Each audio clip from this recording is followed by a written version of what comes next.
fonction somme, elle permet d'additionner les valeurs dans une cellule. La syntaxe de la fonction, on va faire la somme de nombre 1, nombre 2 et plusieurs nombres. Pour illustrer ça, on va appliquer cette fonction dans l'exercice numéro 1. On va calculer la somme des quantités des tableaux suivants. Donc, pour faire la somme des quantités 230 plus 220 plus 230, on va faire directement somme. On ouvre la parenthèse, on sélectionne la plage et on ferme la parenthèse et on clique sur Entrée. Donc, Excel il calcule la somme de cette plage.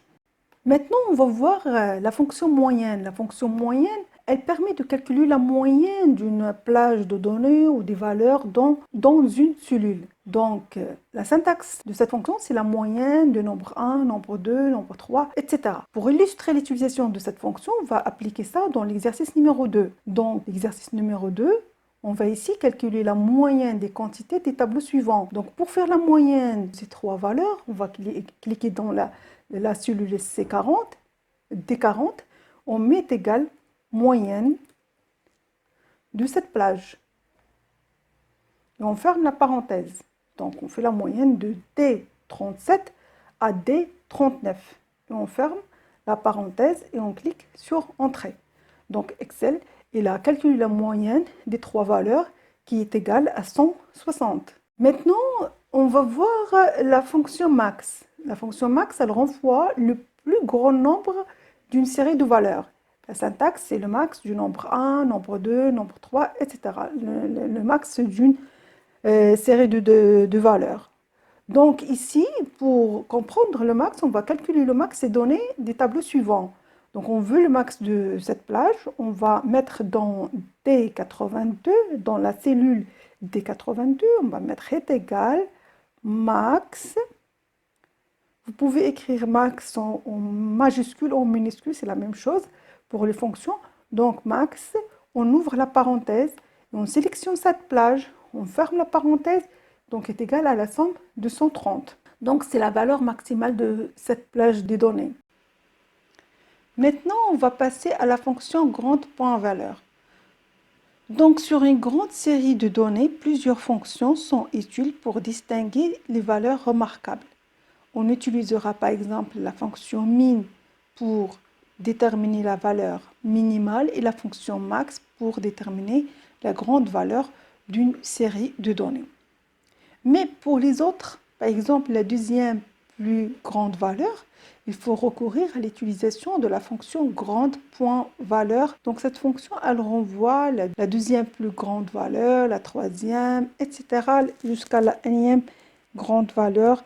La syntaxe, c'est grande point valeur. On ouvre la parenthèse plage, virgule ou point virgule, toujours ça dépend de votre version. Moi, j'utilise dans cette version les virgules dans les formules. Donc, la syntaxe, c'est égal grande point valeur. On ouvre la parenthèse plage, virgule, n, on donne la énième valeur. Par exemple, si je veux la deuxième plus grande valeur, je mets 2. Si je veux la troisième plus grande valeur, je mets 3. Donc, pour comprendre ça, on va déterminer les deux grandes valeurs du tableau suivant. Donc, ici, je vais mettre égal, grande.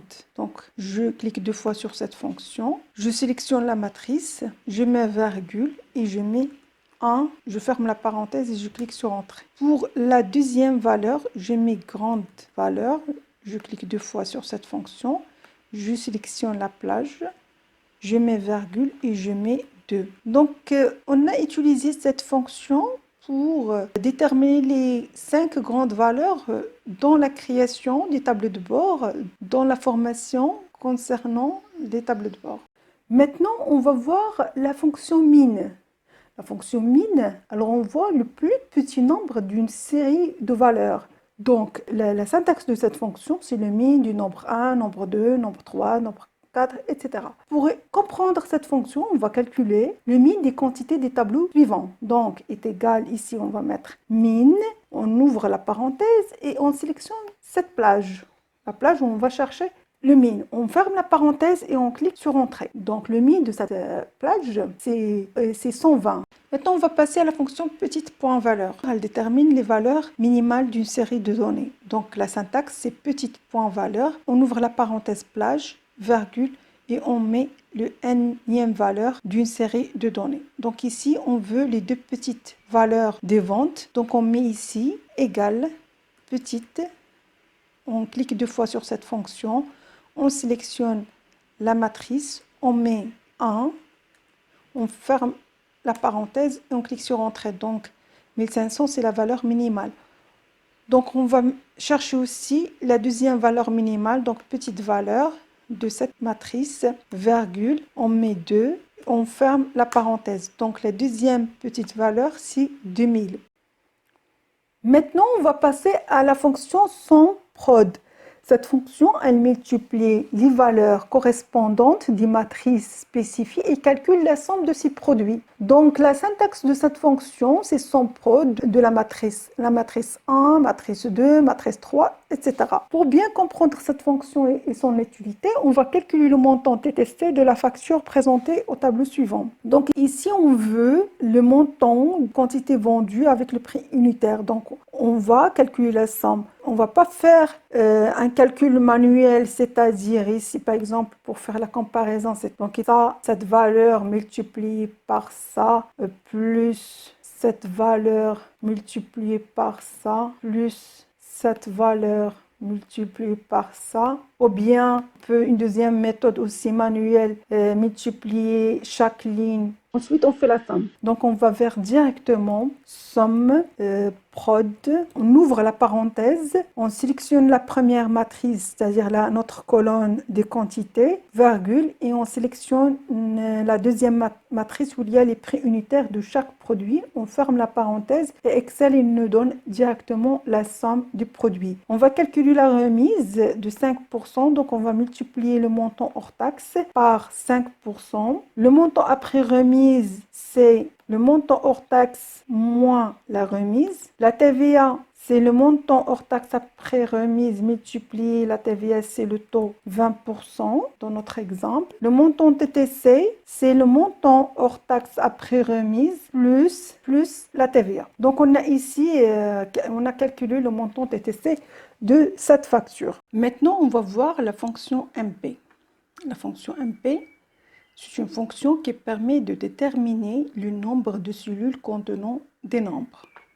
La syntaxe de cette fonction, c'est MP, on ouvre la parenthèse, valeur 1, valeur 2, valeur 3, etc. Donc, pour bien comprendre cette fonction, on va l'appliquer dans l'exercice numéro 1. Donc, pour ce tableau, on va calculer le nombre de cellules contenant des nombres. Donc, ici, je vais mettre égal MB, j'ouvre la parenthèse, je sélectionne cette plage, je ferme la parenthèse, je clique sur Entrée. Donc, elle m'a donné 9 cellules qui contiennent des nombres. Normalement, ici, on a 12 cellules, mais elle n'a pas compté les cellules vides et elle ne compte pas les cellules qui contiennent du texte. Donc, elle a comptabilisé uniquement les cellules qui contiennent des nombres, 9 cellules. Maintenant, on va passer à la fonction mbval. Mbval, c'est une fonction qui permet de déterminer le nombre de cellules qui ne sont pas vides. Donc, la syntaxe, c'est mbval. On ouvre la parenthèse valeur 1, valeur 2, valeur 3, etc. Donc, on va appliquer cette fonction dans cet exercice. On va calculer le nombre de cellules non vides du tableau suivant. Donc, ici, je mets égal mbval. J'ouvre la parenthèse. Je sélectionne cette plage, je ferme la parenthèse, je clique sur Entrée. Donc, elle m'a donné 10 cellules qui ne sont pas vides, parce que ici, c'est une cellule vide, et ici aussi, c'est une cellule vide. Donc, elle n'a pas comptabilisé les cellules vides. Maintenant, on va passer à la fonction mb.vide. Donc, c'est une fonction qui permet de déterminer le nombre de cellules vides.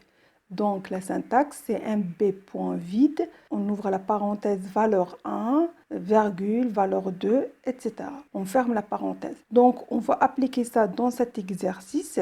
Pour le même tableau, on va calculer le nombre de cellules vides. Donc, on va mettre égal mb.vide. On ouvre la parenthèse, on sélectionne la plage. On ferme la parenthèse, on clique sur Entrée. Donc, elle nous a donné 2 cellules qui sont vides. Cette cellule, E58 et cette cellule G59. Ici, on a des personnels d'une société. Il y a ici une feuille de présence par date. Et on veut le total de présence. Donc, ici, on va calculer tout d'abord l'absence. Ici, combien d'absences par personne? On va utiliser mb.vide. On sélectionne cette plage, on ferme la parenthèse et on clique sur Entrée. Donc, on glisse la formule jusqu'à la fin. Donc, le jour total de présence. Comment faire le jour total de présence? On va mettre un bval. Un bval, elle compte les cellules qui contiennent texte et nombre. Donc, un bval de ça, donc 34. Si on laisse ici P pour Rita, c'est 35 comme dans le corrigé. Donc, on a 35 jours de présence et on a, ici, je fais le total des jours d'absence. On a 5 pour la liste des employés ici. Maintenant, on va passer à la fonction mbcar. Mbcar, c'est une fonction qui renvoie le nombre de caractères contenus dans une chaîne de texte. La syntaxe, c'est mbcar, on ouvre la parenthèse, texte, on ferme la parenthèse. On va appliquer cette fonction pour calculer le nombre de caractères contenus dans les cellules des tableaux suivants, c'est-à-dire la colonne produit. Donc ici, on va mettre égal mbcar, on ouvre la parenthèse, on sélectionne le texte, on ferme la parenthèse et on clique sur Entrée. Donc elle nous a donné 10 caractères du texte imprimante. On glisse cette formule jusqu'à la ligne 78. Donc, on voit ici que pour le même texte imprimante dans la première ligne et imprimante dans la deuxième ligne, le nombre de caractères il est différent. Donc, ici 10 et ici on a 12. Pourquoi? Parce que ici, pour la ligne 77, on a imprimante, on a un espace avant et un espace après. Donc, un mbcar, elle comptabilise aussi le caractère espace. Donc, maintenant, on va passer à la fonction mb.jour.ouvrez. Cette fonction, elle permet de calculer la différence entre deux dates. Vous pouvez exclure les week-ends et les jours fériés. La syntaxe, c'est mb.jour.ouvrez. On ouvre la parenthèse date début, virgule date fin, virgule jour férié. Dans cet exercice, on va calculer le jour ouvrable du tableau suivant, c'est-à-dire on va exclure les week-ends. Donc, on a la date début et la date fin. Donc, ici, pour calculer les jours ouvrables, on met égal mb.jour. On peut sélectionner directement ici dans cette liste mb.jour.ouvrez. On sélectionne date début, virgule, ensuite date fin. On ferme la parenthèse, on clique sur Entrée. Donc, on a 52 jours ouvrables entre la première date et la deuxième date. Maintenant, on va voir une fonction très importante d'Excel, c'est la fonction agrégat. Cette fonction, elle permet d'agréger des données d'une liste ou d'un tableau avec toute une série de fonctions disponibles et aussi la possibilité de gérer les lignes masquées et les valeurs d'erreur. Pour bien comprendre les fonctionnalités de cette fonction, on va appliquer ça à l'exercice numéro 9. Donc, avant, on va comprendre la syntaxe. Donc, la syntaxe de cette fonction agrégat, on ouvre la parenthèse, on met un numéro de fonction, virgule, option, virgule, matrice. Pour bien comprendre cette syntaxe, on va l'appliquer dans l'exercice. Donc, l'exercice, on va calculer les agrégats min et somme des données affichées. C'est-à-dire, ici, par exemple, on veut calculer la somme des valeurs affichées. Si vous utilisez somme normale, elle va calculer toutes les valeurs, même les valeurs masquées. Elle vous donne 560. Mais si vous voulez calculer la somme des valeurs affichées, vous êtes obligé d'utiliser la fonction agrégat. Donc agrégat, on ouvre la parenthèse, on doit spécifier la fonction. Ici, on veut la somme, donc on va cliquer sur la somme, c'est le numéro 9. Donc on clique sur somme, Excel, il met ici 9 parce que le numéro de la fonction, c'est 9. Une fois que vous mettez virgule, il vous donne les options. Nous, on veut ignorer les lignes masquées. Donc, on va cliquer sur l'option numéro 5. Donc, après, on choisit la matrice ou la zone où il va calculer la somme des valeurs affichées. On ferme la parenthèse et on clique sur Entrée. Donc, il nous donne 560 parce que la ligne, il y a 10 pour la ligne masquée. Pour le minimum, la même chose. Si vous faites min normale de cette zone, il vous donne 10. 10, c'est la valeur de la ligne masquée. Mais si vous voulez afficher le min des valeurs affichées, vous utilisez la fonction agrégat. Donc, vous mettez agrégat, vous ouvrez la parenthèse, vous sélectionnez le min, c'est la fonction 5, virgule, vous sélectionnez, ignorez les lignes masquées, virgule, et vous sélectionnez la plage, la matrice. Vous fermez la parenthèse et vous cliquez sur Entrée. Donc, le minimum, c'est 20 pour les valeurs affichées. Pour agrégat, il y a plusieurs fonctions: moyenne, NB, NBval, max, min, produit, écart standard, écart type, percent, somme, plusieurs fonctions. Par exemple, si je choisis NB, après je mets virgule, il y a les options 0, ignorer les fonctions sous total et agrégat imbriqué. 2, ignorer les lignes masquées, les fonctions sous total et agrégat imbriqué. 2, ignorer les valeurs d'erreur, les fonctions sous total et agrégat imbriqué. 3, ignorer les lignes masquées, les valeurs d'erreur, les fonctions sous total et agrégat imbriqué. 4, ignorer rien. 5, ignorer les lignes masquées. 6, ignorer les valeurs d'erreur. 7, ignorer les lignes masquées et les valeurs d'erreur. Donc, il y a plusieurs fonctions pour agrégat et plusieurs options. Maintenant, on va voir la fonction abs. Donc, la fonction abs, elle renvoie la valeur absolue d'un nombre.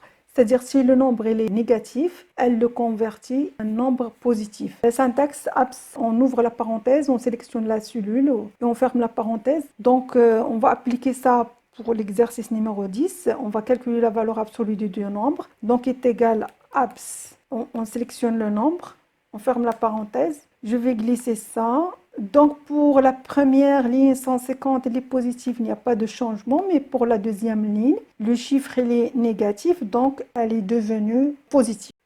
Maintenant, on va passer aux fonctions arrondies et tronc.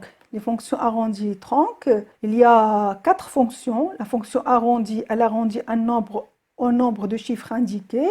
La fonction arrondi.env arrondit un nombre en tendant vers 0. La fonction arrondi.sup arrondit un nombre à l'entier supérieur en s'éloignant de 0. Et la fonction tronc renvoie la partie entière d'un nombre. Donc ici, la syntaxe de chaque fonction. Pour comprendre ça, on va faire les exercices. Pour l'exercice de la fonction arrondi, on va calculer l'arrondi de ses montants. Donc on va mettre est égal arrondi et on clique sur la cellule. Avant de fermer la parenthèse, on peut spécifier combien de chiffres après la virgule. On peut mettre 2, donc virgule 2. On ferme la parenthèse et on glisse la formule jusqu'à la cellule D152. Donc Excel il a fait l'arrondi du chiffre, c'est-à-dire la valeur la plus proche par rapport au nombre de virgules spécifiées. Maintenant, on va faire l'exercice de l'arrondi.env. Donc, on veut des valeurs des arrondis inférieurs. Donc, on met arrondi, on choisit arrondi.env, on sélectionne la cellule et on donne le nombre de chiffres. Donc, on met 2 après la virgule, on ferme la parenthèse. Donc, ici, il nous a donné l'arrondi inférieur. Vous voyez que l'arrondi simple, il nous a donné pour le premier chiffre 230,18. Mais pour l'arrondi inférieur, il nous a donné 230 plus 17, c'est-à-dire la valeur inférieure de ce chiffre. Après, on va faire l'arrondi supérieur, donc l'exercice donc ici, arrondi, point sup de cette valeur, virgule, 2 chiffres après la virgule. On ferme la parenthèse, il nous a donné d'ici 230,18. Et la valeur inférieure de 230,17 ici, 230,18. On glisse la formule, il nous donne les valeurs pour les arrondis sup pour toutes les valeurs. Pour la fonction tronc, elle fait pas l'arrondi, elle tronque en fonction du nombre de chiffres après la virgule. Donc ici, on veut la partie entière, donc on va mettre tronc. Donc tronc de cette valeur, virgule 0. On ferme la parenthèse, donc il a tronqué sans faire l'arrondi. Maintenant, on veut tronquer à une valeur après la virgule sans faire l'arrondi. Donc, on va mettre tronc. Ici, quand vous sélectionnez tronc, Excel il nous explique que cette fonction renvoie la partie entière d'un nombre en enlevant la partie décimale au fractionnaire du nombre. Mais moi, je peux l'utiliser si je veux, par exemple, un chiffre après la virgule sans faire l'arrondi. Donc, si par exemple, je spécifie ça, je mets 1 après la virgule, il va tronquer sans faire l'arrondi.